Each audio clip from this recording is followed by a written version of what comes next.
नमस्कार, स्वदेश न्यूज की खास पेशकश अग्निपथ में आप सभी का स्वागत है। मैं हूं आपके साथ भागीरथ साहू। पूरे देश में ठंडी का असर है, लेकिन लोकसभा और विधानसभा के शीतकालीन सत्र में मुद्दों की गर्माहट रही। 18वीं लोकसभा का शीतकालीन सत्र शुक्रवार यानी कि आज समाप्त हो गया। यह सत्र 25 नवंबर से शुरू हुआ था। पूरे सत्र में कुल 20 बैठकें हुई। दोनों सदन लोकसभा और राज्यसभा में लगभग 105 घंटे कार्रवाई चली। 105 घंटे सदन में कुल 4 बिल पेश किए गए, लेकिन एक भी बिल पारित नहीं हो सका।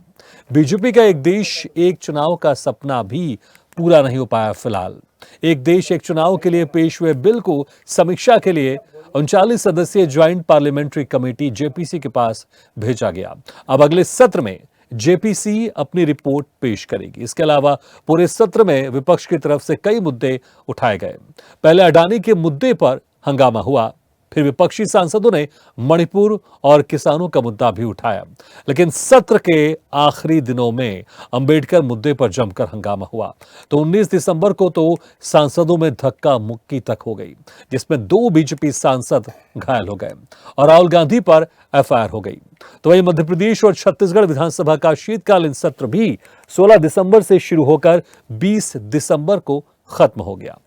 विपक्ष ने राष्ट्रगान के बिना सत्र समाप्ति पर ऐतराज जताया, तो कांग्रेस की तरफ से अनोखा प्रदर्शन देखने को मिला, जिसमें कांग्रेसी नेता गले में बोतल की माला, खाद की बोरी, कटोरा और चाय केतली लेके विधानसभा पहुंचे। वहीं अंबेडकर मुद्दे पर भी कांग्रेस ने सरकार को घेरा। तो छत्तीसगढ़ में 4 बैठकें हुई।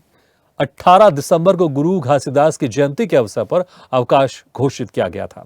छत्तीसगढ़ विधानसभा में धान खरीदी का मुद्दा, छात्रावास में आदिवासी बच्चों की मौत, दवा खरीदी में गड़बड़ी, प्रदेश में कानून व्यवस्था समेत कई मुद्दों के साथ विपक्ष ने सरकार को घेरा।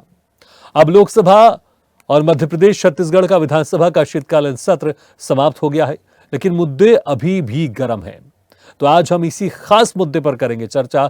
शीत सत्र खत्म, मुद्दे रहेंगे गर्म में। और जो मेहमान हमारे साथ मौजूद है, मैं उनका आप लोगों से तारुफ कराया। तो हमारे साथ हैं वरिष्ठ पत्रकार मनीष अग्रवाल जी और राजनीतिक विश्लेषक अरविंद वत्सी। आप दोनों मेहमानों का स्वागत है हमारे इस खास चर्चा में। सबसे पहले मनीष अग्रवाल जी, देखिए जिस तरह से हमने लोकसभा में देखा और मध्य प्रदेश छत्तीसगढ़ का विधानसभा सत्र भी समाप्त हो गया है, लेकिन अगर देखें यहाँ पर एक जो गर्माहट थी शीतकालीन सत्र में, ये लोकसभा में और राज्यसभा में अच्छी खासी देखने को मिली। और कल 19 दिसंबर को तो सांसदों के बीच में धक्का मुक्की भी हो गई। इस तरह से यहाँ पर नौबत बन गई, माहौल बन गया। आप इस पूरे सत्र को किस तरह से देखते हैं, खासकर लोकसभा के सत्र को, कि जो इस बार बिल पेश किए गए वो पास नहीं हुए, लेकिन गर्मा गर्मी बहुत देखने को मिली। भागीरथ जी, मैं इस तरीके से देखता हूँ कि इस बार जनता ने विपक्ष को थोड़ा बड़ा मैंडेट दिया था। विपक्ष में रहने का सरकार का थोड़ा सा मैंडेट कम हुआ था, तो विपक्ष की ये जिम्मेदारी ज्यादा थी कि जनता से जुड़े हुए मुद्दे वो सदन में उठाएं। लेकिन आप देखिए, कांग्रेस के साथ विपक्ष भी नहीं था, लेकिन वो लोग सारे मुद्दे अदानी के ही उठाते रहे। आखिर में एक आध दिन उन्होंने कुछ किसानों का या कुछ और मुद्दा उठाने की कोशिश करी। तो विपक्ष को ये देखना चाहिए कि जनता ने उन्हें बड़ा मैंडेट दिया था। कि देखिए, सरकार तो हरियाणा और महाराष्ट्र जीत आई थी, तो सरकार को ये लग रहा है कि हम दिल्ली के लिए थोड़ा सा आराम से चले, हम कंट्रोवर्सी के मुद्दों में नहीं जाते। आप देखिए, उन्होंने वोट जो है जेपीसी को भेज दिया था। इस बार उसकी रिपोर्ट टेबल भी नहीं करी, उसे विंटर सेशन के वो बजट सेशन के लिए ले गए। ये उन्होंने वन नेशन वन इलेक्शन भी जेपीसी को दे दिया। वो ये नहीं दिखाना चाहते इस समय कि हम कुछ ऐसा कर रहे हैं या हम अपनी पावर का नाजायज इस्तेमाल कर रहे हैं। मुझे लगता है जनवरी में दिल्ली के भी इलेक्शन हो जाएंगे, तो सरकार का मापदंड समझते हुए विपक्ष को ऐसा करना चाहिए था कि सरकार से ज्यादा जवाब ले, रोज एक नई चीज पे बहस हो, तब तो ये कमी निकल के आएगी कि वाकई बेरोजगारी है, वाकई में गरीबी है, सरकार झूठ बोल रही है या विपक्ष झूठ बोल रहा है। लेकिन आप देखिए, संविधान का नैरेटिव जो है वो लोकसभा इलेक्शन में चलता है, हरियाणा में क्यों नहीं चलता, महाराष्ट्र में क्यों नहीं चलता। नैरेटिव समय समय पे चेंज होता रहता है। तो अगर विपक्ष सरकार से जवाब लेने की कोशिश नहीं करेगा तो सरकार को कटघरे में कैसे खड़ा करेगा। अगर आपके पास अडानी के मुद्दे में तथ्य है, आप सुप्रीम कोर्ट जाइए, आदेश लेके आइए और सरकार को कटघरे में खड़ा करिए। लेकिन अगर आप खाली हल्ला करते हो तो जनता के पैसे और समय दोनों को आप बर्बाद कर रहे हो। आप बेरोजगारी का नोटिस क्यों नहीं देते हो 267 में, आप फार्मर इश्यूज का नोटिस क्यों नहीं देते हो। कांग्रेस के अदानी के मुद्दे पे ममता बनर्जी साथ में नहीं है, अखिलेश यादव साथ में नहीं है, तो कैसे विपक्ष एकजुट है? तो मुझे लगता है सरकार को कटघरे में खड़े करने का एक बहुत अच्छा मौका विपक्ष ने खो दिया है। बिल्कुल। अरविंद वसी, जिस तरह से हमने देखा अडानी मुद्दे को लेकर शुरू से ही कांग्रेस से इसमें चर्चा कराना चाहती थी, लेकिन उन्हीं की सहयोगी पार्टी, इंडिया गठबंधन की जो सहयोगी पार्टी थी, दूसरी पार्टी थी, उन्हीं का सहयोग उनको नहीं मिल रहा था। सपा व संबल मुद्दे पर चर्चा करना चाहती थी, टीएमसी भी कहीं ना कहीं इससे अलग हो गई थी, लेकिन लगातार उस मुद्दे पर राहुल गांधी डटे रहे। लेकिन हमने आखिरी में देखा कुछ और मुद्दे फिर विपक्ष के हाथ में लगे, खासकर अंबेडकर मुद्दा। लेकिन कल संसद में फिर धक्का मुक्की भी हुई।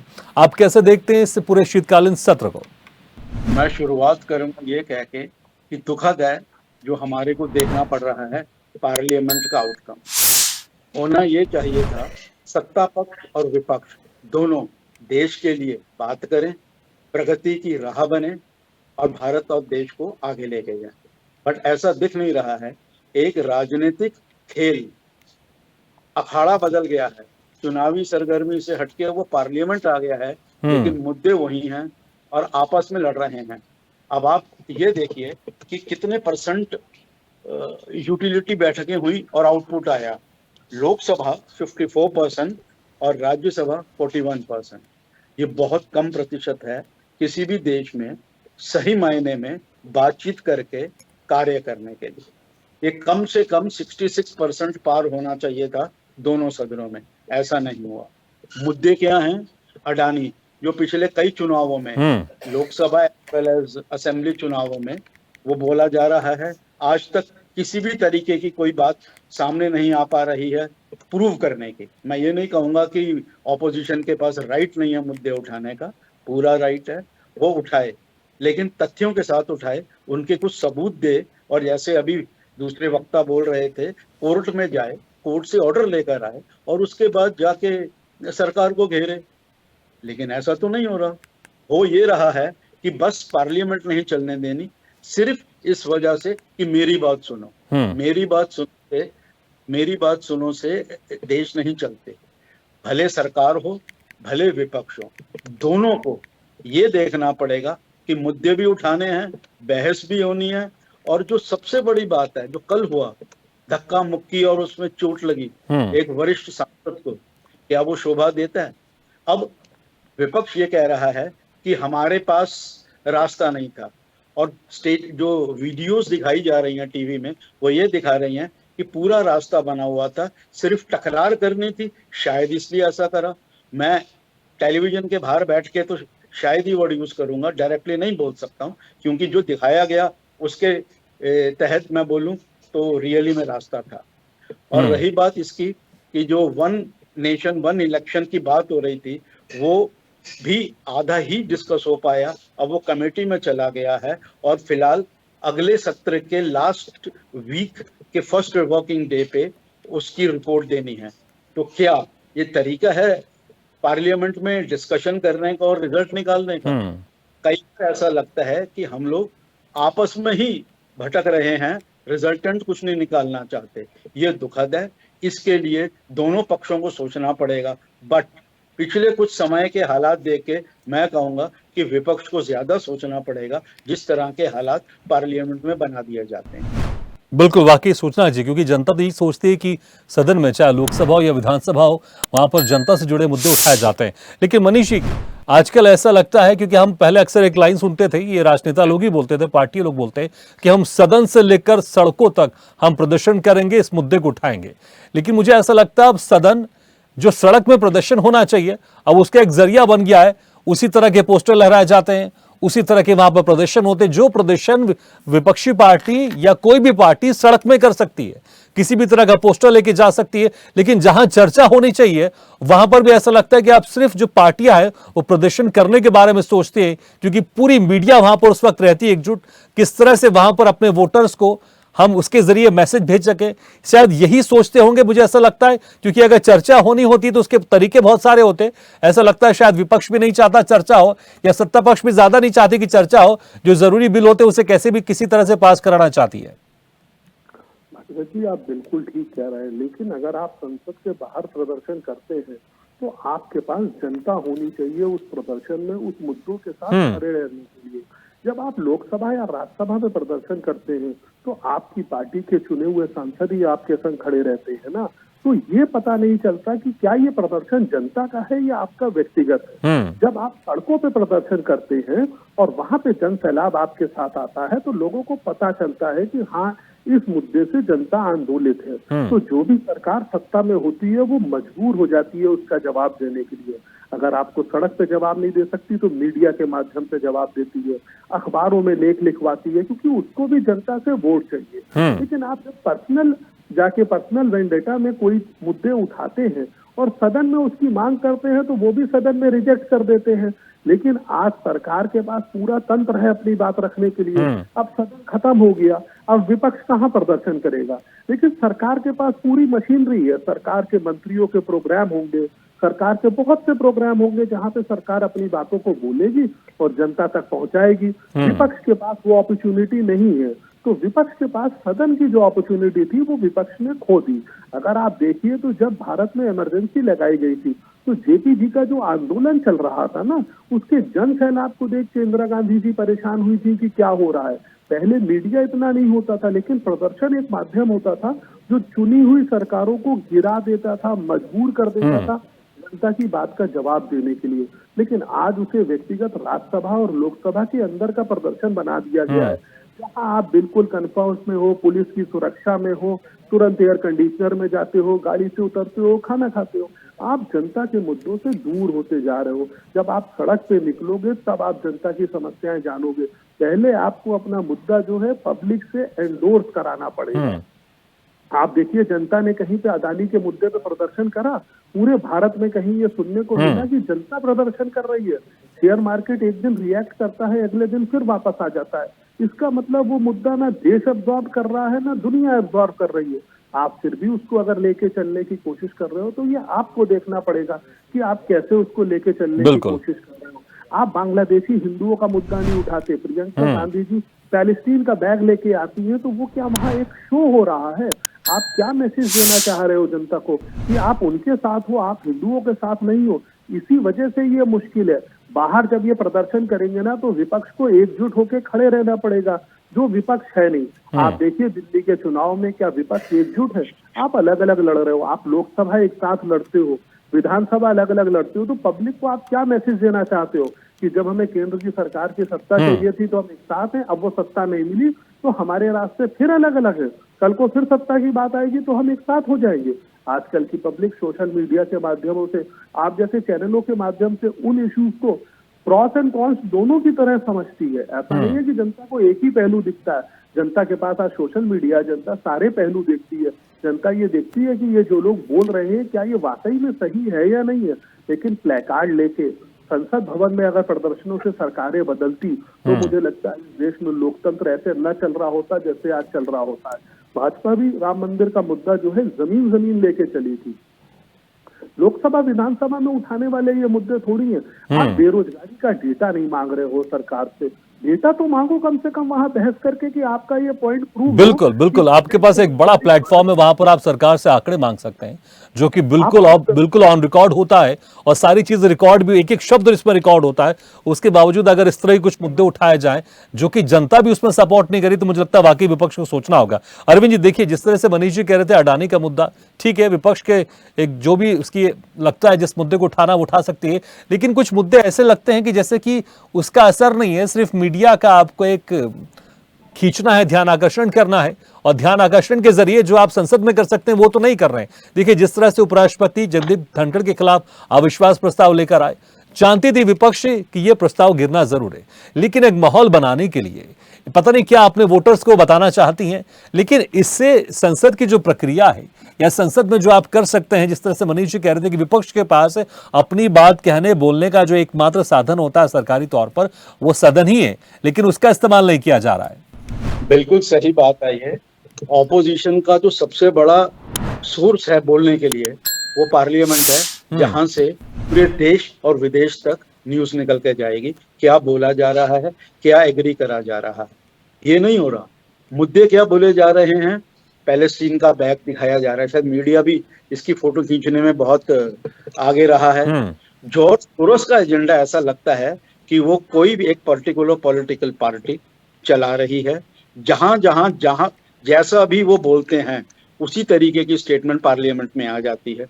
अब रही बात इसकी कि पार्लियामेंट क्या ऑपोजिशन और गवर्नमेंट का अखाड़ा है, नहीं है। वो मुद्दा डिस्कस करके रिजोल्यूशन निकालने और देश की प्रगति का मंदिर है, उस तरफ कोई ध्यान नहीं दे रहा है।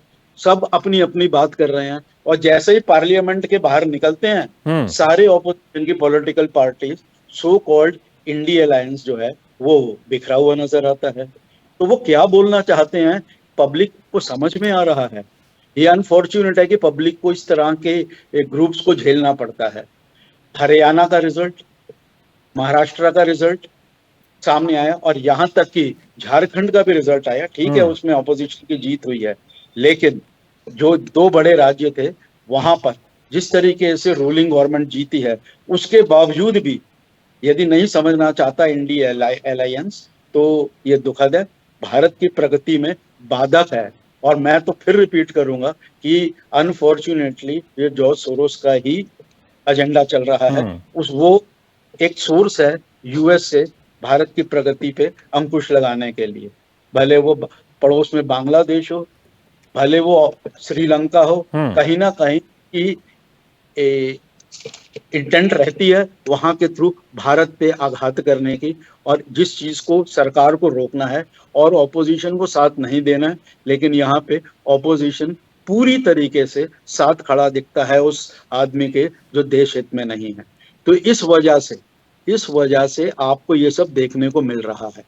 अनफॉर्चुनेट यही है कि भुगत भारत की जनता और भारत देश रहा है। बिल्कुल, वाकई जब भारत की जनता देखती है कि वो उनके माननीय सांसद है जिनको उन्होंने वोट दिया है, वो उनके माननीय विधायक जिनको उन्होंने वोट दिया है, अपना समय निकालकर एक उम्मीद के साथ कि इनको वोट करेंगे हम तो हमारे देश में, हमारे राज्य में प्रगति होगी। लेकिन फिर जब संसद में वही माननीय सांसद आपस में धक्का मुक्की करते हैं, किसी का उसमें सर फूट जाता है, किसी को चोटें आती, तो मुझे लगता है वाकई एक अनफॉर्चुनेटी है, बड़ा दुखद इस तरह की घटना है जो कि नहीं होनी चाहिए। मनीष जी, देखिए, लोकसभा का शीतकालीन सत्र तो यहाँ पर समाप्त हो गया, लेकिन वहीं मध्य प्रदेश छत्तीसगढ़ का जो विधानसभा सत्र है वो भी समाप्त हो गया है। मध्य प्रदेश में भी हमने बहुत सारे अनोखे प्रदर्शन देखे हैं, लेकिन मुद्दों से जुड़े हुए हमने देखे। यहाँ पर अगर कर्ज की अगर बात की गई, मुद्दा उठाया गया तो कटोरा लेकर विधानसभा पहुंचे कांग्रेस के नेता, कांग्रेस के विधायक। खाद की बोरी का मुद्दा है तो खाद की बोरी लेकर पहुंचे। अगर शराब घोटाला उनको उजागर करना है या किसी उस पर किस तरह के आरोप लगाने, तो शराब की बोतल की माला पहनकर लेकर निकले। तो यहां पर एक समझ में आता है कि मुद्दे अगर आपको उठाने भी हैं तो कुछ ऐसे अंदाज में उठाना पड़ेगा ताकि हेडलाइंस आपकी बने और उसके बाद फिर दूसरे दिन आप छपें। आप विधानसभा में, खासकर कांग्रेस के जिस तरह से हमने प्रदर्शन देखा मध्य प्रदेश विधानसभा में, आप इस सत्र को कैसा आंकते? क्या यहां पर कांग्रेस लगता है कि अपने मुद्दे उठाने में सक्सेस रही, या फिर जिस तरह से हमने गहमा गहमी लोकसभा में देखी लेकिन एक बिल भी पास नहीं हो पाया और जो उम्मीद थी वो पूरी नहीं हो पाई, उस लिहाज से मध्य प्रदेश का विधानसभा सत्र और छत्तीसगढ़ का विधानसभा सत्र, आप इसको कैसे आकलन करते हैं इसका? देखिए, मुझे लगता है मध्य प्रदेश और छत्तीसगढ़ जो है ना, वहाँ राज्य के मुद्दे होते हैं, पक्ष और विपक्ष जो है बहुत लिमिटेड होता है। लेकिन अगर आपको देश की राजनीति करनी है तो देश के मुद्दे जो है देश की अदालत में अच्छे से उठने चाहिए। आप जो चीजें बता रहे हैं इन्होंने इस ढंग से करा, हाईलाइट होने के लिए करा, लेकिन मैं फिर आपको बताऊं, आज भारत को 75 साल हो गए आजादी के। भारत के जितने बड़े नेता हुए हैं, क्या वो इस तरीके से प्रदर्शन करते थे? क्या उनकी बात लोग सुनते थे? क्योंकि इस तरीके के जब आप प्रदर्शन करते हो ना, तो वहां भाषण नहीं होता, आपके पास कोई डेटा नहीं है, कोई नैरेटिव नहीं है, जनता को बांधने के लिए, उन्हें खड़ा करने के लिए आप अपनी फोटो खिंचाने आए हो। एक समय ऐसा होता था जब अटल बिहारी वाजपेयी का भाषण होता था, लोग ऑफिस से छुट्टी लेके जाते थे सुनने के लिए कि सिर्फ उनका भाषण सुनेंगे, क्योंकि उससे उनका ज्ञान वर्धन होगा। ये जो फोटो अपॉर्चुनिटी वाले प्रदर्शन होते हैं, ये उतनी देर ही चलते हैं जितनी देर वो अखबार या टीवी में दिखते हैं। जैसे 1 या 2 दिन इसके पूरे होते हैं तो फिर वो लोगों के दिमाग से उतरने लगते हैं। आपके पास जो भी घोटाला है उससे आप डेटा लेके जाओ, मीडिया को दो, मीडिया से उसे छपवाओ और उस डेटा को लोगों तक पहुंचाओ कि हमारे पास ये फैक्ट है, हम इस वजह से ऐसा कह रहे हैं। तब वो इशू जो है जमीन पे एब्जॉर्ब होता है, वरना वो इशू जमीन पे एब्जॉर्ब नहीं होता, 1-2 दिन की सुर्खियां बन के रह जाता है। जैसे आपने देखा होगा, पूरा सत्र अदानी की भेंट चढ़ा, लेकिन आज वो सुर्खी बन के रह गया। उसके किसी पे क्या बदलाव आया? क्या भारत जैसा लोकतंत्र एक बिजनेसमैन से अलाइन है? क्या एक बिजनेस लॉबी के होने ना होने से देश पे क्या फर्क पड़ेगा? ये विपक्ष को समझना होगा, क्योंकि विपक्ष जितना समय पक्ष को देता जाएगा उतना ही विपक्ष सत्ता से दूर होता जा रहा है। आपके पास जो मौके मिलते हैं आप छोड़ते जा रहे हो। आप थोड़ा सा जून में रिवाइव हुए थे, लेकिन फिर आप वापस आ गए महाराष्ट्र से, फिर आप वापस आ गए हरियाणा से। और जो बिल्कुल। वो भी शिबू सोरेन जी की जीत है, वो कांग्रेस की या विपक्ष की जीत नहीं है अगर आप वहां पे कहोगे। अब विपक्ष के पास असली बिल्कुल, अगर विपक्ष को और मजबूत होना है, अपनी खोई हुई जमीन को वापस अगर लेकर आना है, तो वो मुद्दे जो जनता से जुड़े मुद्दे हैं, ना कि प्रदर्शन करे बल्कि पूरी तरह से मुद्दे उठाएं, सरकार से जवाब मांगे। अरविंद बच्ची, देखिए लोकसभा में हमने देखा अम्बेडकर का मुद्दा गरमाया, इसको लेकर धक्का मुक्की भी हुई, मध्य प्रदेश विधानसभा में इसका मुद्दा गरमाया, लेकिन छत्तीसगढ़ में इसका असर थोड़ा सा कम दिखाई दिया। आप इसको कैसे देखते हैं? देखिए, कई बार क्या होता है राष्ट्र के नहीं, अरविंद जी से या हम जी, मैं कह रहा हूँ कई हाँ जी। बार ऐसा होता है राष्ट्र के मुद्दे और राज्य के मुद्दे एक साथ पैरेलल लाइन की तरह नहीं चलते हैं। कुछ स्टेट्स में ऐसा हो रहा है कि चल जाते हैं। ये असली डिपेंड करता है कि किस तरह ऑपोजिशन वहां पे किस चीज को उठाना चाहती है। मध्य प्रदेश में जैसा आपने अभी बताया कि मुद्दे जो हैं वहां की जमीन से जुड़े हुए थे, उस पे उठाए, तो उस पे एज ए जर्नलिस्ट आपके लिए भी, के पास से भी अच्छे शब्द बोले जा रहे हैं। इस तरह मुद्दे ही उठाने पड़ेंगे। अंबेडकर जी का जो मुद्दा था, कल मैं शायद इसी चैनल पे था जब बात हो रही थी, मैं पूरा ध्यान से सुना अमित शाह जी के स्पीच को, और कंक्लूजन मेरा ये है कि उसमें ऐसा कुछ नहीं था जिससे अंबेडकर जी की तोहीन हुई हो। हाँ, ये मुद्दा बनाना था बिल्कुल, लेकिन अगर विपक्ष को मुद्दा बनाना है या सत्ता पक्ष किसी नेता को भी विपक्ष की बातों का मुद्दा बनाना है, तो हम अक्सर देखते हैं इसी तरह से कुछ बातों को पकड़कर फिर उसमें प्रदर्शन किया जाता है, उसमें लोगों को साथ लेकर तमाम तरह के फिर आरोप लगाए जाते हैं। लेकिन जनता है, मुझे लगता है सब जानती। चलिए, बहुत बहुत शुक्रिया आप दोनों मेहमानों का, मनीष अग्रवाल जी, अरविंद जी, शुक्रिया हमारे खास चर्चा में शामिल होने के लिए। तो अब शीत सत्र खत्म हो गया है, लेकिन मुद्दे अभी भी गर्म रहेंगे। इसी के साथ हमारी खास पेशकश में फिलहाल इतना ही, लेकिन खबरों का सिलसिला लगातार जारी है। आप देखते रहिए स्वदेश न्यूज, सबसे पहले देश।